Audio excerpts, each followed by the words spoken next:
नमस्कार, श्री स्वामी समर्थ. पुन्हा एकदा तुम्हा सर्वांचे खूप खूप स्वागत आहे. आजच्या या भागामध्ये आपण सिंह राशीचं वार्षिक राशी भविष्य बघणार आहोत. तर सिंह राशीसाठी हे 2026 वर्ष कशा प्रकारचं असणार आहे, कुठली काळजी घ्यायची आहे, कशा घटना घडू शकतात, हे आपण बघणार आहोत. तत्पूर्वी जर तुम्ही आमच्या चॅनलवरती नवीन असाल, इंस्टाग्रामवरती, फेसबुकवरती, यूट्यूबवरती, तर लाईक करा, त्याचप्रमाणे सबस्क्राईब करा, म्हणजे असेच व्हिडिओ तुमच्यापर्यंत पोहोचत राहतील. तर सिंह राशीसाठी आपल्याला महत्त्वाचा विषय म्हणजे असा आहे की तुमच्या 8व्या स्थानामध्ये शनी असणार आहे, पहिल्या स्थानामध्ये केतू आणि सप्तम स्थानामध्ये राहू, ह्या 3 ग्रहांची अशी अवस्था असणार आहे. तर कशा प्रकारचं फळ आपल्याला मिळू शकेल? तर पहिल्या स्थानाचा जर आपण विचार केला तर तुम्हाला आत्मचिंतन करावं लागेल. आपल्याकडून ज्या ज्या काही आपण गोष्टी आपल्याकडून घडतात, मग लोकांशी आपलं पटत नाही, लोकांशी वाद होतात, लोक आपल्याला घमंडी म्हणतात. ओके, तर ह्या गोष्टीपासून तुम्हाला विचार करावा लागेल. आध्यात्मिक तुमचे विचारसुद्धा वाढतील, वैराग्य येऊ शकतं, म्हणजे घर परिवार हे नको वाटेल, कुठंतरी निघून जातो, असे विचार तुमच्या डोक्यामध्ये येऊ शकतात. आणि छोटे मोठे आजाराकडे लक्ष द्या. आणि तुम्हाला हे कायमस्वरूपी एक लक्षात घ्यायचं आहे की जो काही आपला अहंकार आहे तो दूर केला पाहिजे. आपण साध्या परिस्थितीमध्ये जगा, साधे विचार करा. पैसा, प्रॉपर्टी, कुठल्याच गोष्टीचा आपल्याला घमंड करायचं नाहीये. तर आपल्या लोकांशी संबंध चांगले ठेवायचे, हा विचार तुम्ही करावा. म्हणजे आपला अजून मान सन्मान वाढेल, लोकांमध्ये इज्जत वाढेल. तर दुसऱ्या स्थानाचा जर आपण विचार केला तर आर्थिक व्यवहारात सावधपणा ठेवला पाहिजे. उगाच बेसावधपणे कुठलीच गोष्ट करू नये. शनी महाराजांची दृष्टी तुमच्या स्थानावरती असणार आहे. कुटुंबामध्ये मतभेद असतील, वाढतील. त्याचप्रमाणे मोठे भांडण होणार नाहीत. आणि बोलण्यावरती नियंत्रण ठेवा. तिसऱ्या स्थानाचा जर आपण विचार केला तर तुमचं धैर्य वाढेल. जे काही बऱ्याच कालावधीपासून ज्या काही अडचणी आहेत, मनाची चंचलता आहे, ती दूर होईल. आणि नवीन उपक्रम तुम्हाला सुरुवात करण्यासाठी हा कालावधी तुम्हाला वर्षाच्या उत्तरार्धात, म्हणजे जून जुलै नंतर तुम्हाला चांगले दिवस असतील. आणि मग आपले जर आपल्या भावाशी संबंध जर बिघडलेले असतील तेही सुधारतील.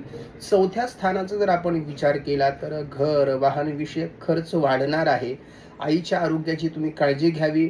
आणि मानसिक जी काही अवस्था आहे ती थोडीशी बेचैन असेल. कुठेतरी सुख शोधण्याचा तुम्ही प्रयत्न करणार आहात, परंतु असं वाटेल की आपल्याला कोणी समजून घेत नाही, अशी अवस्था तुमची असू शकेल. 5व्या स्थानाचा जर आपण विचार केला तर विद्यार्थ्यांसाठी हा जो काही कालावधी असेल, विशेष करून शिक्षणासाठी चांगल्या प्रकारचा असणार आहे. धनुराशी या स्थानामध्ये असणार आहे, त्यामुळे शिक्षणामध्ये प्रगती होईल. त्याचबरोबर संततीविषयक ज्यांना चिंता होत्या त्या दूर होताना दिसतील. त्याचप्रमाणे ज्यांचे कोणाचे प्रेमसंबंध आहेत त्यांना आता निर्णय घेण्याची वेळ आलेली आहे. तुम्हाला विवाह करायचा असेल तर करावा, नसेल करायचं तर आपल्याला पुढे जावे लागेल. फक्त त्या गोष्टीमध्ये अडकून राहून तुम्हाला चालणार नाही. 6व्या स्थानाचा जर आपण विचार केला तर मकर राशी त्या ठिकाणी असणार आहे. तर शत्रूवरती विजय तुम्ही मिळवणार आहात. तुम्हाला प्रॅक्टिकल विचार आता तुम्ही करणार आहात की आपण काय केलं पाहिजे, प्लॅनिंग कशी केली पाहिजे आणि आपण सक्सेस कसं मिळवलं. शत्रू म्हणजे काय, तर लढाई आपल्याला करायची नाही. जे आपले विरोधक असतात त्यांच्यावरती आपल्याला मात करायची किंवा त्यांच्या आपल्याला पुढे जायचंय. तर आपली रेष वाढवायची, त्यांची रेष कमी करायची आपल्याला गरजच नाहीये. कर्ज वाद मिटतील. जर कोर्ट कचेरी असेल ती तुम्हाला मिटताना दिसतील आणि तुम्हाला न्याय मिळेल. त्याचबरोबर जर तुमचं जर पूर्वीचे जे काही आजार असतील ते आजार दूर होताना दिसतील. 7व्या स्थानाचा जर आपण विचार केला तर इथे कुंभ राशी असणार आहे. आणि राहूचं या ठिकाणी बऱ्याच काळ, म्हणजे आपण 8-9 महिने या ठिकाणी राहू असणार आहे. म्हणून वैवाहिक संबंध तुम्ही जपले पाहिजेत. उगाच गैरसमज टाळले पाहिजेत. आणि कुणीतरी सांगतंय, कुणीतरी बोलते म्हणून आपण आपल्या दोघांमध्ये, पती पत्नीमध्ये वाद करायचे नाहीयेत. जे काही परिस्थिती असेल ती तुम्ही स्वीकारली पाहिजे. आणि त्याचबरोबर आपण उगाच कोणीतरी आपल्याला काहीतरी लालच दाखवते आणि त्या लालचेपोटी आकर्षणातून कुठलाच निर्णय घेऊ नका. आकर्षणाच्या मागे लागू नका. आणि त्याचबरोबर जर तुमचे भागीदारी व्यवसाय असतील त्यामध्ये सुद्धा तुम्हाला या ठिकाणी काळजी घ्यावी लागेल. 8व्या स्थानामध्ये या ठिकाणी शनी महाराज असणार आहेत. जर तुमचे जर काही पूर्वीचे आजार असतील, दीर्घ आजार असतील तर त्याची तुम्ही काळजी घ्यावी. त्याचप्रमाणे इथे शनी महाराज असतील आणि म्हणून गाडी चालवताना तुम्हाला या वर्षभरामध्ये खूप काळजी घ्यायची आहे. गाडीपासून सावध राहा. अपघात, घातपात किंवा उगाच आपण रस्त्याने चालतोय, कोणीतरी येऊन आपल्याला धडकणार नाही, म्हणून याची वर्षभर तुम्ही काळजी घ्यावी.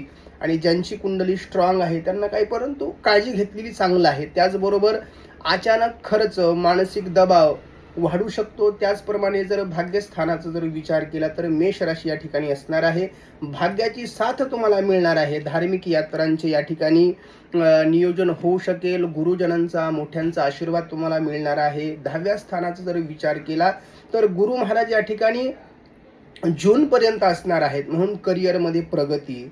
आपल्याला जर प्रमोशनचे जर मार्चमध्ये जर काही चान्सेस असतील त्यावेळेस होऊ शकतील. मान सन्मान वाढेल. जर आपले अधिकार कमी केले असतील काही काळापूर्वी, तर आता अधिकार परत तुम्हाला मिळतील आणि अधिकारामध्ये तुम्हाला वाढ होताना दिसेल.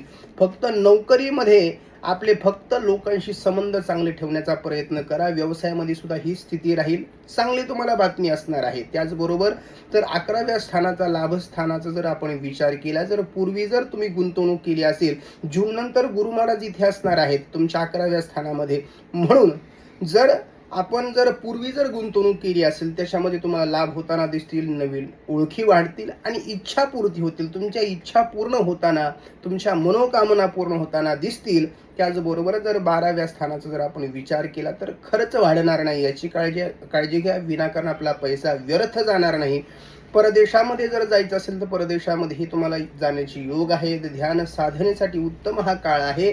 आणि तुम्ही या कालावधीमध्ये सूर्य महाराजांची जेवढी काही उपासना करणार आहात तेवढंच तुम्हाला फलदायी ठरेल.